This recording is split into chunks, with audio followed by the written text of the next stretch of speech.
Good morning students.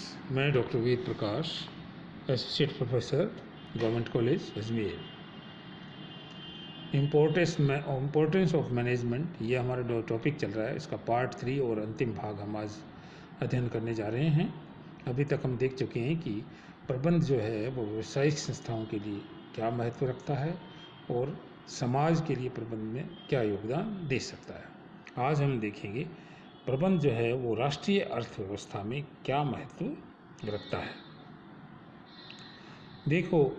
देखिए विद्यार्थियों, दुनिया की सभी अर्थव्यवस्थाओं में प्रबंध का महत्व निर्विवाद है। कोई भी अर्थव्यवस्था हो, चाहे वो निजी हो, सार्वजनिक हो, क्षेत्र हो, पूंजीवादी व्यवस्था हो, साम्यवादी हो, समाजवादी व्यवस्था हो, सभी में प्रबंध की महत्वपूर्ण भूमिका रही है। और कुशल प्रबंध के राष्ट्रीय अर्थव्यवस्था में महत्व को हम निम्न प्रकार से बता सकते हैं। भौतिक संसाधनों का सदुपयोग करता है। राष्ट्र के जितने भी भौतिक संसाधन होते हैं, भौतिक संसाधनों में क्या आता है, जैसे राष्ट्र की जो भूमि है, वन संपदा है, समुद्र है, नदियां हैं, खनिज पदार्थ है, पशु संपदा है, ये सभी भौतिक संसाधन हैं। इन सभी संसाधनों का देश के हित में अधिकतम उपयोग कौन कर सकता है? कुशल प्रबंधक कर सकता है।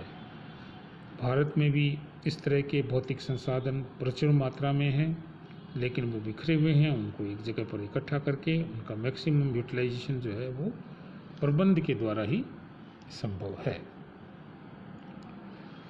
मानव संसाधनों का सदुपयोग भी प्रबंध करता है। Proper utilization of human resources. मानव एक विशिष्ट प्रकार का संसाधन है जो देश के विकास में बहुत महत्वपूर्ण भूमिका निभा सकता है।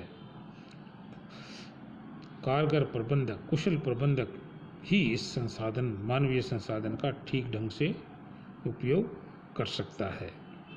पीटर ड्रकर ने कहा भी है, विकास आर्थिक संपदा से अधिक मानव शक्तियों के ऊपर निर्भर करता है। और मानव शक्तियों का सृजन करना किसका काम है? प्रबंध का काम है। प्रबंध ही मानव शक्ति का सृजन करता है, इसे गति प्रदान करता है, और जिसके कारण से मानवीय संसाधन देश के विकास में योगदान देते हैं। पूंजी निर्माण को भी बढ़ावा देता है। सभी देशों में पूंजी निर्माण होता है, किसी में कम, किसी में ज़्यादा। विकासशील राष्ट्र जो खास करते होते हैं उनमें पूंजी निर्माण की जो रेट है वो कम होती है, क्योंकि वहाँ के लोगों की आय कम होती है, उनकी बचत भी कम होती है। और दूसरी तरफ बचत के, इन्वेस्टमेंट के रास्ते भी सीमित होते हैं। कुशल प्रबंधक इन्वेस्टमेंट के या विनियोग के अवसर प्रदान करवाता है और इसी बचत को व्यापार के माध्यम से उसमें इन्वेस्ट करके अधिक रोजगार भी उपलब्ध करवाता है। तो लोगों के रोजगार बढ़ेगा, उनकी बचत बढ़ेगी, उनकी इनकम बढ़ेगी और उनकी का इन्वेस्टमेंट बढ़ेगा, तो अपने आप ही पूंजी निर्माण का रास्ता सामने आएगा। राष्ट्रीय योजनाओं में भी योगदान कर सकता है कुशल प्रबंध। कुशल प्रबंध राष्ट्र की जो योजनाएं हैं उनकी प्राथमिकताओं के अनुरूप उद्योगों का विकास और विस्तार करता है। और सामाजिक योजनाओं में भी, जिसमें भी रोजगार है, जनसंख्या नियंत्रण है, स्वास्थ्य है, इन सभी में भी योगदान देता है।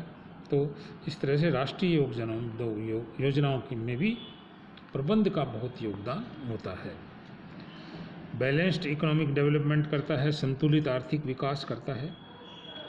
विश्व के सभी देशों में आर्थिक विकास एक समान नहीं हुआ है, कहीं पर ज़्यादा है, कहीं पर कम है। भारत में भी कई प्रांतों का विकास ज़्यादा तेज़ गति से हो रहा है, और लेकिन कुछ प्रांत ऐसे हैं जो पिछड़े क्षेत्रों में आते हैं। तो पिछड़े क्षेत्रों में जो अच्छे प्रबंधक होते हैं, साहसी प्रबंधक होते हैं, वो वहाँ पर भी उद्योग लगा करके वहाँ के में भी योगदान दे सकते हैं। गरीबी का उन्मूलन करने में भी प्रबंधकों का योगदान है। विकासशील राष्ट्रों में खास तौर पर लोगों के पास खाने पीने का, रहने का न्यूनतम आवश्यक साधन जो है उनमें नहीं होते हैं, गरीबी ज़्यादा होती है। ऐसे देशों में भी कुशल प्रबंध की ज़्यादा आवश्यकता होती है, जो वहाँ की अपने प्रबंधकीय कौशल का उपयोग करके गरीबी के चंगुल से लोगों को मुक्त करें और उनका विकास में उनका योगदान रखें। प्रॉस्पेरिटी ऑफ द नेशन या देश की समृद्धि में भी प्रबंध का महत्वपूर्ण योगदान होता है।